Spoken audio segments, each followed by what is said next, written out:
G'day fellas and welcome to a casted game. We are back again on Altai of all maps, witnessing Recon, who spawns on the southwest side of the map playing as the Malians in the color teal, going up against Lucifron in the north side of the map playing on the color green as the English. And what a game I'm confident we're going to have today, because both of these guys were at Red Bull Wallalol, both of these guys making it through to the final 8.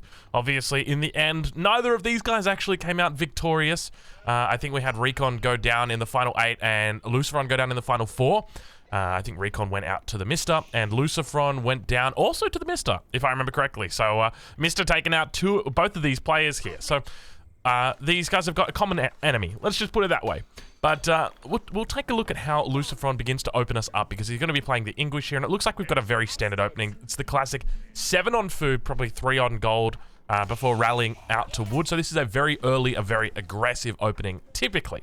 But that doesn't always mean that he's going to be opening in that way. English can open a lot of different ways, especially in this matchup against the Malians. We have been people seeing or testing the barracks opening, which has been quite strong with a couple of men-at-arms, because men-at-arms do very well against anything in the Dark Age, with the exception of maybe like the Mongol horsemen, but I don't actually know too much about how that works. So I'm not going to make any claims that I can't back up right now, but yeah, the men-at-arms, very, very strong in the Dark Age, but he's now going to continue rallying out to food for the moment, and then he'll move out over to wood. So I'm curious what direction he goes, whether he looks to add in the second town center in the Feudal Age, whether he just looks to go quickly up to the Castle Age.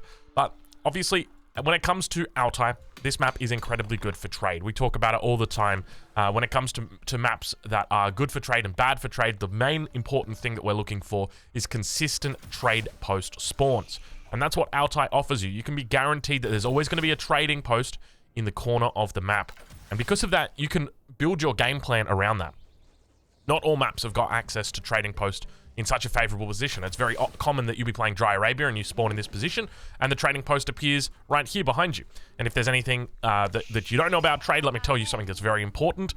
Trade increases in value the longer the trade route goes on, because obviously the trade route takes longer, but by the same token, there is a value that's given to you as a trader, just simply because of the longer trade route that you've got. So I think it rewards you in that regard. But we do see on the other side of the map, though, Lucifron going to be going for a council hall. 3 villages on the age up here. Also got the lumber camp back here. A little bit of an interesting way that he's placed this lumber camp down. Maybe a bit of an indication as to what his plans are. Maybe looking to leverage himself up towards this side. But over on the other side of the map, we do see Mansa Quarry coming out for Recon. Now, I've been testing Mansa Quarry versus the Saharan Trade Network. And I actually do like, even if you're trading, to start with the Mansa Quarry. And I know that sounds kind of wild, right? Like, you're running 50 traders, you're going to be missing out on all that food income. Yeah, that's true.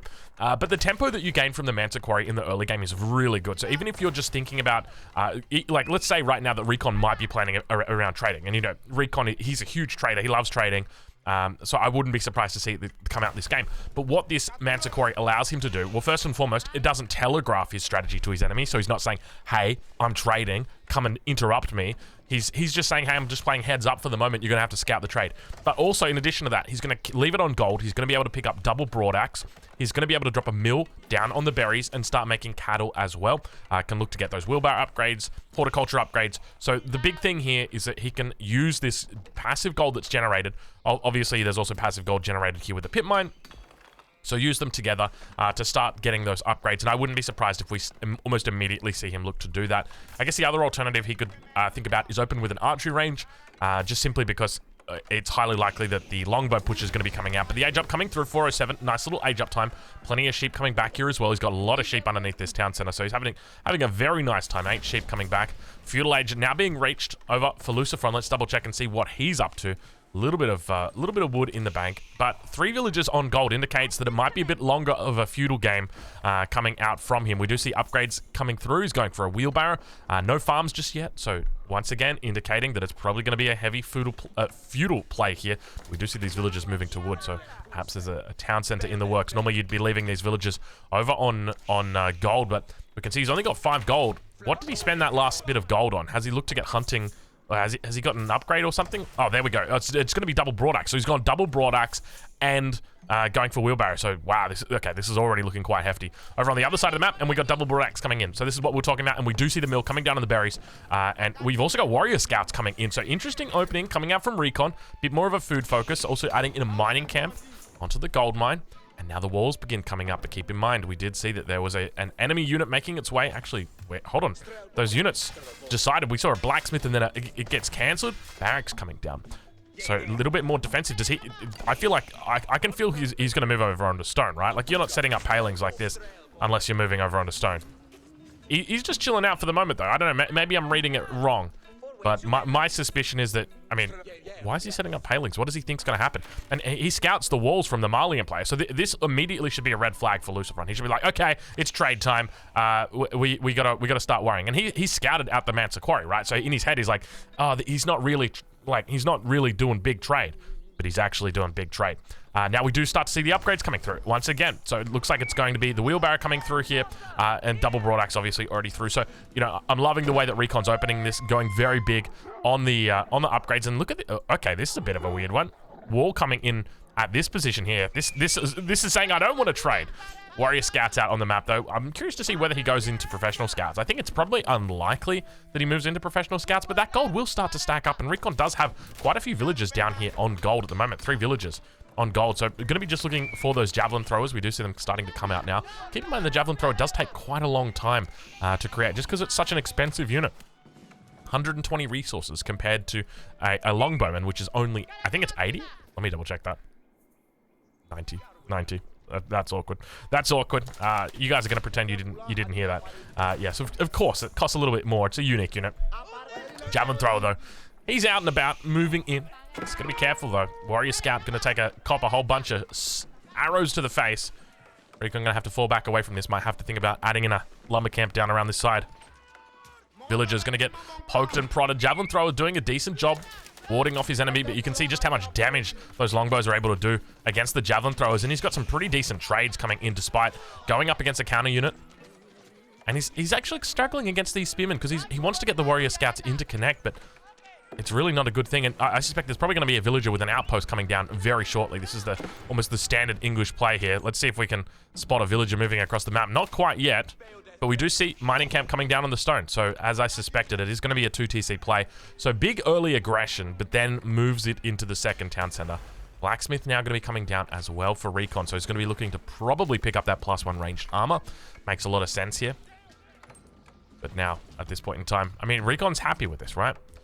The one thing I'd be scared of is that outpost coming in and then a chop through on the wood line. So chop through right here would really make it quite difficult for Recon to deal with this. Check in as the archery range gets dropped down, so he's going to be pulling out a second one. Definitely makes a lot of sense. And Townsend are going to be firing down with the power of 15 villagers in there as well. Very fortunate. He's still got them all underneath the TC. Might have to move them out shortly, but you don't want to mess with that. And now we do have the longbows moving around to another angle. He's not going to be able to spot anything out just yet. But we mentioned before about the potential for a chop through horseman actually coming in for our English player. What the? It's rare that you see these bad boys coming out, but I guess going up against the javelin throwers, he's just thinking, well, we got to find a way to deal with these, because at the end of the day, the longbowmen are eventually going to be outdone by the javelin throwers. Their stats just do better, and now the cow's going to start coming out. So up until this point, everything that I've suspected about the way that Recon is playing has been accurate. I'm loving his opening here, with the exception of the warrior scouts. I didn't really see that coming, but I guess it kind of makes sense playing against the English. Like, you're not going to be going for a Donzo opening against the English. It just doesn't make sense. Why wouldn't you go for a Donzo opening against the English? Well, because they automatically have 2 archery ranges, and you wouldn't want to make the counter unit there. But nice little javelin throw comes out, holds on for a bit longer. Still yet to see trade coming out from Recon, but keep in mind, Altai, a beautiful map for trade. It's got some spots that he can wall off over towards the west here. Nice little short wall over towards the east side. Oh, it's a bit bigger over here. Jeez, this isn't the best Altai spawn. Not the most conducive to trade, but now we do see houses coming down on the gold vein. Pit mine already producing, and that gold trickle coming in strong. At the moment, we'll switch it over now. As we begin approaching that 10-minute mark, you can see it's about 1,200 resources a minute for Lucifron. Compare that over to his enemy, and it's about the exact same thing for him. So no real surprises there. These guys are pretty even Stevens when it comes to villager count, but the second town center is coming up for Lucifron. So this gives him a couple of options when we start thinking about going to the third age. Most likely it's going to be the King's Palace. Typically, that's the number one thing that an English player is going to be looking for. Recon making a little bit of a mistake right there, losing 2 scouts to the longbowmen. I'm not sure exactly why they were sitting out the front like that, just kind of open for a potential hit. But we do see now he's actually going to spot. Oh, Grand Fulani Corral coming down. Whoa, whoa, whoa, whoa, whoa, whoa. Recon just going absolutely bonkers right now. This doesn't make sense at all to me. Grand Fulani Corral. But he's obviously playing a different way, not looking to utilize trade. And we're at the 10-minute mark is typically when you'd start thinking about adding trade as the Malians when you're doing a build order like this. But I find it interesting the fact he's going up to the castle age and going for this. But we do see Lucifron breaking through here. He's looking for any information about trade. You can see he's rallied right towards the back. And we've got some walls coming up from Recon. So even Recon's basically saying like, hey, I'm not trading. I'm just walling up. So that's been confirmed by Lucifron here. So I think he's going to have a bit of a sigh of relief. Because I think any time that your enemy is trading and you don't know and you only just discover it, it really starts hurting. But we do see markets now coming up, and look, Lucifron just not even wanting to take any chances. He's like, you know what? I'm not going to take any chances at all. The market is here for Recon. Recon is going to start trading, and we start to see villages moving out on both sides. A little bit of counter walls coming in for both players, and the consequence of leaving those walls to too late is that your enemy is going to be able to get in behind those walls. Look at this. He actually gets caught outside the walls right now. It's very brutal. The javelin throwers going to be able to hold this position on for a little bit longer. We're right on board on the other side of the map because Lucifron's actually not even really thinking about any kind of age up at this point. He's sitting on 2 TCs, but no upgrades needed for him. He's looking to pick up the +1 ranged attack. Because balanced projectiles, steeled arrow. Apology. Steeled arrow. You know what? I should probably do like a test to... Oh, damn, dude, those longbows styling right now on the javelin throws. I should do one of those tests to remember all of... I need flashcards for the upgrades, just so I can remember them a little bit better. But Villager, gonna get found out here. Now, I'm curious whether Lucifron sees this, but I feel like already he's just done enough to try and deny this. Because, like, realistically, let's say that behind this, as the javelin throwers do manage to do a fair bit of damage here. Now, keep in mind, he's got +1, so it's going to be pretty even. But he's actually managed to get the veterancy upgrade here. So he's up to 4 ranged armor against the 7. I would have loved to have seen +1 ranged armor coming through here for Recon. And we do actually see it coming through now. So better late than never. But I would have loved to have seen just walls come up a bit earlier. And then that way, you don't have to go for trade, but at least you're kind of threatening it. And then that gives you the option in the... You know, in the late game, you might want to actually do some trading. Well, now you're all walled up, you're all safe, and it's a good thing, right? You want to do that. What do we got going on right here? A little bit of idle time. Well, right on board, over with Lucifron. See how he's doing though. Still no sign of an age up coming through for him. Only 50 food in the bank. But even if there was trade, like how do you respond to it as Lucifron? So you probably end up moving all of your forces up towards, you know, the north side or the south side or something like that. So I think for Recon, we did see he had multiple scouts. So I do like the scout, the warrior scout opening for him. And I think just leaving your warrior scouts in those stealth forests around the map, like right here, is a really good spot. One scout there, one scout here, and then one scout maybe right there. And then that way you can keep tabs on where the enemy army is and then begin trading behind that. I think that's got real potential. But we're right on board with Recon now. Score's still pretty even for these guys, and we do still begin to see production of cows coming out. A little bit of unfortunate timing here as a cow does get slaughtered a little bit too early. Grand Fulani Corral just going to be chilling out for the moment. He's still yet to put up any cattle ranches, and it's a bit of an awkward spot because he doesn't really have that much room for cattle ranches. So we'll have to wait and see how he plays it. But the wall is coming up. No green units coming out just yet to deny the wall. In the middle of the map, the horsemen continue posturing, looking for a way to come through. Now, keep in mind, I don't think he's got any Donzos on the field. We do see Sofa out at the moment. But it looks like the timing on this palisade gate might be miraculous here, because if it wasn't for this, he may just well get cleaned up. But he's going to bump himself through to the other side. Look at that. And immediately Lucifron just has to respect that. He's like, you know what? I could have cleaned you up, but that gate has miraculous timing. And of course, he holds on a little bit longer. It's a bit difficult telling the difference between the green and the teal. I'm curious what you guys think. Do you guys find it difficult telling the difference between the green and the teal? Interestingly, we still don't see any traders coming out. I feel like there's a reason why. Like, he's going to see the traders. But I feel like against the English, you probably could just get away with going trade and, like, just looking at them in the eyes and just still trading. And it's like, you know, like, bring it on, that kind of thing. Like, what are you going to do? What are you going to do? I'm trading. Come on. Do something. And they're not going to do anything. So I wouldn't be surprised to see stone walls starting to come up right now. Because now that Luciferon is moving towards that castle age, we do see the King's Palace is coming through. Where is it? Down here. So King's Palace coming through. So that's going to be the third town center. So Luciferon's economy is really going to be in a great spot. And keep in mind, Recon knows about the second town center, which means he knows now that the castle age has come through. He knows that there are 3 TCs that he's playing up against. So he's going to need to find ways that he can get himself back into the economic game here. He's going for imported armor for the sofa. I think this is a pretty smart move. Imported armor is actually going to help out quite a bit in this matchup, just simply because the longbows have got such high damage. I think they're actually going to be getting quite a lot of value from that, but he does manage to break through. The market is going to be exposed. Is Recon going for an all-in? Is that what's happening? But, see, the weird thing to me is, like, Recon isn't going for an all-in because he's getting lumber preservation. You wouldn't actively get lumber preservation at the same time as going all-in. It just doesn't make sense to me. Is he going... I'm trying to work out exactly what his strategy, what his plan is here. Because, obviously, there were thoughts of trade. We saw that there was a prospect. He was 100% thinking about it. But it's just fallen by the wayside. Not really massing in the middle. Sofa numbers. Where is Recon at right now? He's reacting. Falls back over towards this west side. Go towards the base of his enemy, Luciferon, who's now beginning to mass up men-at-arms. We see the upgrade coming through. This is a very potent combo. Armor-clad men-at-arms together with the longbows. A lot of damage on the longbows. A lot of armor on the men-at-arms. And still no relics picked up, interestingly. We don't see a monastery coming out just yet for either player, which means these 5 relics do just chill out for the moment. Sofa able to repel. He's got actually quite a lot of Sofa. I do like this from him. Playing against the English, it feels almost mandatory to be making Sofa. Sofa have extra damage against infantry. So it means not only are you doing more damage to the longbows, you're doing more damage to the men-at-arms. But now that push is coming out. We do see the villager moving out with them. It's going to take a while for a single villager to build an outpost, but I guess he's not really in a rush at the moment. We do see there's no stone being collected for either player. So no one really looking to drop any keeps down. And he's just really just rallying right now with the cows completely. Like, he's only got cows in queue. He's not farming at all. Farms are a thing of the past right now. This is where Recon needs to be careful. The first of the Sofa will go down.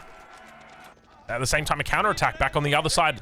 It's going to call his units. He needs to make a decision. Am I going to go and repel the horsemen that are out here? Or am I going to go towards the front side? He has to make up his mind. He says he's going to do both. You see him slowly looking to clean up this position, but it's going to keep happening until stone walls come through. Over on the south side, there's a notable absence of houses. The consequence of unfortunate wall placement. But now we can see the Sofas actually taking out a sheep. You absolute menace. And the push comes in on the front side of the base. He focuses down the spears. Obviously, he's got lots of Sofa. So he wants to make sure he's able to take out those spears. But I'm just in love with this strategy. Who needs farms? Farm transitions are a thing of the past. I got cows, baby. The Mongols have also got sheep that they can use. But we can hear back over on that west side that it's still going on. Relics also getting picked up. Holding on for dear life at the moment. The men-at-arms going to get cleaned up pretty well and effectively. Javelin throwers trading off on the back lines. And on the front side, Recon looking like he's going to be able to hold this on. But my main concern is that while he holds this on, his economy continues to fall away. I've got no idea where those horsemen went. Although so far are making their way around. And the cleanup's not looking too bad right now for Recon. You can see the way that Luciferon, he's trying to hold on for dear life here. He's got villagers that have moved over to stone, so he might be thinking about dropping down a keep sooner rather than later. But the economy for Luciferon's really in a powerful spot. This is where it starts to take off. And keep in mind, he's picking up relics as well on the Sofa. Going to be moving in from the north. This could be it. The Sofa warrior looking pretty strong, pretty solid here. And is this a cleanup right now for the Malians? It absolutely is.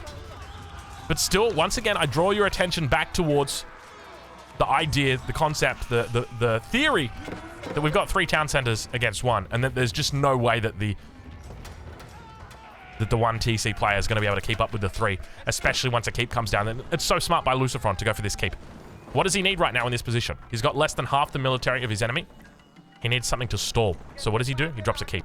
And it's perfect timing on this keep, because his enemy's going to be looking to push up, and now if he wants to deal with the keep, he's either going to A, have to ignore it and lose a lot of his units, or B, he's going to have to fall back and wait for a support. As soon as that keep comes up, he falls back. I'd expect to see a couple villages brought out, maybe up towards this position here, and a siege workshop to come down. But even then, you got to remember that the English advantage is they don't need to make siege workshops, because their keeps can already make units. Now, we can't see it on the UI at the moment, but I can assure you this keep can make units. So he can make his own Springalds, he can make his own trebuchets from here. So it makes it very difficult, but fortunately, Recon is going to be a bit more thinking outside the box here. A bit more mobile. Pushing towards the north side of the enemy base. And we do see double market coming down with a market in the corner. Has trade come in too late, though? I think this is a good timing for it, but I would have loved to have seen it earlier. The numbers here looking decent for him. He's able to take out a couple of villages. Still a 38 villager advantage at the moment to Lucifron. Lucifron continues holding on. The spearman number looking a bit healthier against those Sofa. Now javelin throwers coming in. Got to be so careful with these units. They overkill like crazy, and Knights also jumping in on the mix. He's got to be careful. He falls back away from this position, doing the right thing. Does not want this engagement at all. But he's going to have to take it. The spearman getting beautiful connections with the Sofa on the front line. Knights on the backside also drawing a little bit of fire. But the spearmen just doing absolute wonders. Veteran spearmen, they've got their +2 upgrades. He realizes it's way too much. Both players looking to try and back away from this position. Recon's still pushing the issue, though. The rewall going to come in. Villager's going to go down. 1 villager down. Reinforcements now coming through for Recon as well. A whole bunch more units making their way to the front line. But the real question for me is what's happening behind this? Are we trading yet? And if not, why not? Because traders are how we win this game. You're not going to win here. It's just going to be a permanent stall just coming out from Lucifron. He's going to be able to put in so many resources into these units. He's got his farm transition complete. And keep in mind, back at home, we don't have a farm transition coming through for our Malian player. We've got a cow transition coming through. Cows are a thing, or rather, farms are a thing of the past for the Malians. Nice little micro coming in. He's trying to pick off the spearman. And now you can see why I think a really decent combination here is going to be Sofa plus Archer. Unfortunately, though, not going to have a decent coverage of Archer. And the spearmen just run rampage through this force. Recon taking a fight that he really didn't have to, and he really shouldn't have. He should have fallen back for Archers. The consequence of that is now that he's lost his entire Sofa mass. I don't know how many Sofa we just witnessed go down, but I would be estimating somewhere in the region of 25 to 35 Sofa. It was a huge amount of Sofa that have just gone down. And with that, a huge swing is now going to go towards Lucifron. He's got a massive tempo advantage. He's got a villager advantage. We did see Siege was making its way out onto the field, and look at this. Lucifron going for an in-your-face base of a mill with some farms. That's the way that you do it. That's the English way right there. He's established so much control in the middle of the map. He's like, I'm just going to do it. Behind this, we still don't see trade, and it's going to be a good game. Recon knows there's no way he can hold on. I would have loved to have seen Recon go for a bit more heavy trade earlier and not taken that fight. If he had taken this late game, I would have loved his chances. Fellas, if you're watching this on YouTube, make sure you check out these creators. I'll leave links in the description, and I'll catch you guys in the next one.